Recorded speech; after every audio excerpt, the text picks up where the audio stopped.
इन दो तरह से पता लगा सकते हैं कि आपकी स्त्री किसी गैर मर्द से बात करती है या नहीं। दोस्तों, आज का टॉपिक बहुत ही महत्वपूर्ण विषय पर है। महत्वपूर्ण मैं इसलिए कह रहा हूं क्योंकि पति पत्नी के रिश्तों की नींव विश्वास पर टिकी होती है। जब दोनों में से कोई एक विश्वासघात करता है, अपने पति के या पत्नी के रहते दूसरे लोगों में आसक्त हो जाता है, जब उसे अपने साथी के इस चरित्र के बारे में पता चलता है, तब रिश्ता तो टूटता ही है, लोगों के घर तक उजड़ जाते हैं, जिंदगियां बर्बाद हो जाती हैं, लोग मरने मारने पर उतारू हो जाते हैं। कई बार लोग एक दूसरे को मार देते हैं या आत्महत्या जैसा बड़ा कदम उठा लेते हैं। समाज में शर्मिंदगी उठानी पड़ती है, घरों में कलह का माहौल बन जाता है, तलाक हो जाते हैं, संबंध बिछे हो जाते हैं। उसके बाद अपने साथी से कभी सम्मान नहीं मिलता, सबके सामने जलील होना पड़ता है, समाज में फैली हुई मान प्रतिष्ठा धूमिल हो जाती है, अपमान का घूंट पीना पड़ता है, आपको लोग भद्दी दृष्टि से देखने लगते हैं, पीठ पीछे लोग आपकी बुराई करने लगते हैं। दोस्तों, जिस एक गलती के कारण जीवन में उथल पुथल मच जाए, जिंदगी उजड़ जाए, समाज में आपकी कीर्ति नष्ट हो जाए, वो विषय महत्वपूर्ण है या नहीं है, आप खुद ही अंदाजा लगा सकते हैं। मनुष्य का चरित्र इसलिए महत्वपूर्ण है क्योंकि मनुष्य ही समस्त जीवों में श्रेष्ठ है। उसके पास विवेक है, उसके पास चेतना है, वो धर्म कर्म का पालन करना जानता है, उसे अच्छे बुरे कर्मों का ज्ञान है, उसे उसके नियम मर्यादाएं और शुभ कर्म ही उसे श्रेष्ठ बनाते हैं। जिसका चरित्र साफ है, उज्जवल है, वही मनुष्य श्रेष्ठ मनुष्यों की श्रेणी में आता है। अब ऐसे में वो अपना नैतिक पतन कर ले, अपने चरित्र को दूषित कर ले, तो वो श्रेष्ठ नहीं रहता। समाज में उसे जीना तो पड़ता ही है, पर शर्मिंदगी के साथ। तो क्यों ना हम अपने चरित्र को पहले से ही साफ सुथरा बना लें, ताकि समाज में हमारी मान प्रतिष्ठा बनी रहे और हमारे जीवन में किसी तरह का कोई दुख उत्पन्न ना हो। कहते हैं, दूसरे के धन का हरण, दूसरे की स्त्री का संसर्ग और अपना हित चाहने वाले मित्रों का त्याग नाश का कारण बनता है। इन तीनों दोषों का परित्याग कर देना चाहिए। मित्रों, आज मैं आपको बताऊंगा चरित्रहीन स्त्रियों के बारे में कि पुरुष कैसे पता लगा सकता है कि उसकी स्त्री उसे धोखा देकर किसी गैर मर्द से बात करती है।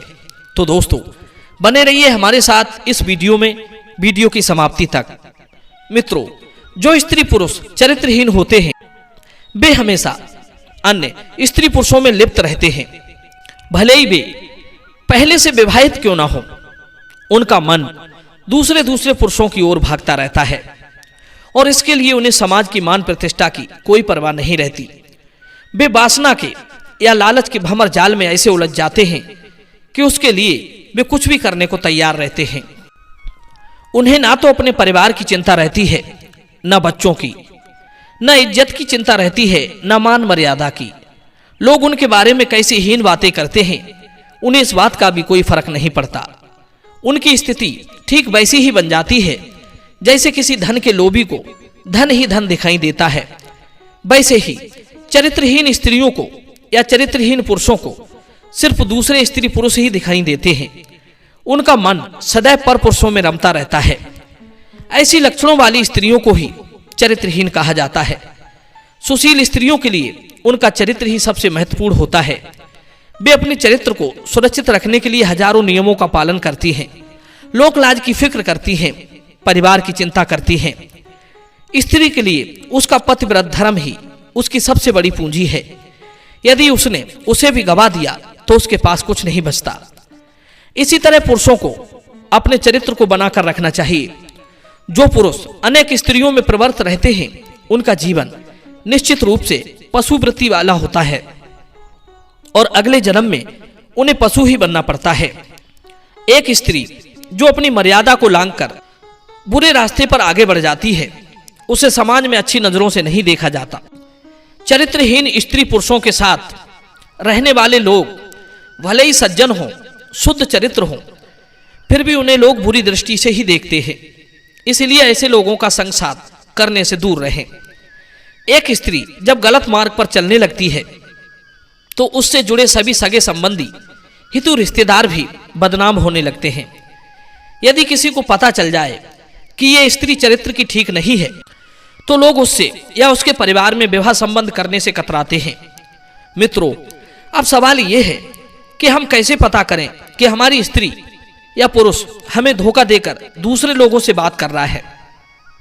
दोस्तों, देखा जाए तो आज के समय में इस बात का पता लगाना कोई ज्यादा बड़ी बात नहीं है। यदि आपके अंदर थोड़ी भी समझदारी है तो इस बात को बड़ी आसानी से पता कर सकते हो कि आपका पार्टनर, आपका साथी आपको धोखा देकर कहीं और तो नहीं रमा हुआ है। प्रिय बंधुओं, पहले तो हमें उन बातों को ध्यान रखना चाहिए कि आपको यह बात पता लगाने की जरूरत ही ना पड़े कि आपका साथी आपको धोखा देकर के अन्यत्र कहीं जाए। हमें अपनी उन कमियों पर ध्यान देना चाहिए जिसकी वजह से हमारी स्त्री दूसरे पुरुषों में प्रवृत्त हो जाती है। आखिर आपने कौन सी चूक कर दी, किन बातों पर ध्यान नहीं दिया, कौन सी उसकी आवश्यकताओं को पूरा नहीं किया। यदि आप समय रहते उन बातों को तवज्जो देते तो शायद उन्हें गलत मार्ग पर जाने से रोक लेते। वे कमियां कौन सी हैं जिनकी वजह से आपकी स्त्री या आपके पति का मन आपसे हटकर दूसरों में लिप्त हो गया है। एक स्त्री के चरित्रहीन बनने के कई कारण होते हैं। पहला कारण तो पुरुषों की लापरवाही होती है। एक स्त्री सदैव पुरुषों के संरक्षण में रहती है। पिता, भाई, पति, पुत्र आदि जब इनके संरक्षण की डोर कमजोर पड़ जाती है तो उसे अवसर मिल जाता है गलत रास्ते पर चलने का। अत्यंत मोह, लाड़ प्यार उसे आपकी तरफ से स्वतंत्र कर देता है। दूसरी बात, उसकी आवश्यकताओं को ना समझने पर वो भटक सकती है। तीसरी बात, गलत स्त्री पुरुषों के साथ रहने से उसका चरित्र बिगड़ सकता है। चौथी बात, पुरुषों का लंबे समय तक उनसे दूर रहना। पांचवी बात, अत्यंत कामुकता भरे चित्र देखना या बातें सुनने से भी स्त्री चरित्रहीन बन सकती है।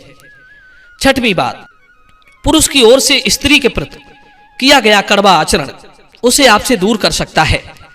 ऐसे कई कारण हैं जिनकी वजह से स्त्री चरित्र से दूषित हो जाती है। मन में संतोष की भावना ना होना भी भटकाव का एक कारण हो सकता है। पत्नी की उम्मीदों के मुताबिक पति का खूबसूरत ना होना भी एक कारण हो सकता है। पति का अत्यंत कमजोर, धनहीन और वृद्ध होना भी एक कारण हो सकता है। पुरुषों की इन्हीं कमियों की वजह से स्त्रियों का चरित्र बिगड़ जाता है। मित्रों, यदि कोई स्त्री पर पुरुषों में लिप्त है और आपको नहीं पता है तो इस बात को आप कैसे पता करोगे? सबसे पहले तो आपको अपने पड़ोसियों से नजदीकियां रखनी चाहिए। चरित्रहीन स्त्री की गतिविधि के बारे में आपसे अधिक आपके पड़ोसियों को ज्यादा पता रहता है। दूसरी बात, दूषित चरित्र स्त्रियां पति के घर पर ना होने के बाद ही सज संवरकर घर से बाहर या मार्केट में या अपने दोस्तों के यहां जाती हैं। वे आपको अपने से दूर या घर से बाहर जाने के लिए बेबस करेंगी। यदि कोई स्त्री अकारण आपको परदेश जाने के लिए कहे या अकेले रहने की इच्छा करे तो समझ लेना चाहिए कि उसके मन में खोट है। मित्रों, पति को धोखा देना या पत्नी को धोखा देना एक अपराध है।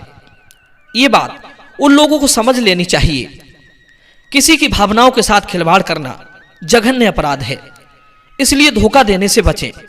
यदि आपको लगता है कि आप उससे खुश नहीं हैं, तो भी उसे धोखा नहीं देना चाहिए। हम लोग मन के गुलाम बनकर इधर उधर भटकते रहते हैं, पर मन कभी संतुष्ट नहीं होता। उल्टा वो आपको, आपके घर को बर्बाद कर देता है। मित्रों, आपको धोखा देने वाला या देने वाली को आप धोखे से ही पकड़ सकते हैं, पर पकड़ना भी एक समाधान नहीं है। ऐसा करने से उसके दिल में आपके लिए नफरत और बढ़ सकती है, रिश्ता टूट भी सकता है। समाधान तो यह है कि आप उसकी गतिविधि के बारे में पता लगाकर उसको इस प्रकार समझाएं कि वो बुरा भी न माने और समझ भी जाए। इस स्थिति में कई बार कुछ लोग समझ भी जाते हैं और कुछ लोगों के समझ में नहीं आता है। पता लगाने का एक तरीका यह भी है कि चोर व्यक्ति को अपने ही पाप का डर होता है। पाप कर्म के बाद मनुष्य अपने ही कर्म से डर जाता है। चेहरे का रंग और आवाज बदल जाती है। नजर एक जगह ठहरती नहीं, उसका तेज उड़ जाता है। जिसके मुंह का रंग फीका पड़ गया हो मस्तक पर पसीना आ गया हो, जिसकी आवाज भर्राने लगी हो, जिसकी नजर नीचे को झुक गई हो, जिसका सिर झुका हुआ हो, वो व्यक्ति पाप करके अंदर से घबराया हुआ होता है। उसके मन में अवश्य ही चोर होता है। वो आपके सवालों का सीधा जवाब नहीं दे सकता। मित्रों, ये वो तरीका है जिनसे आप ये पता लगा सकते हैं कि आपकी स्त्री या पुरुष आपको धोखा तो नहीं दे रहा है। पर मित्रों, मैं आपको पहले ही बता चुका हूं कि चरित्रहीन सिर्फ स्त्री ही नहीं होती, पुरुष भी होते हैं। कई महिलाएं अपने पतियों के दूषित चरित्र से दुखी रहती हैं, तो कई पति अपनी स्त्री के चरित्र से परेशान रहते हैं।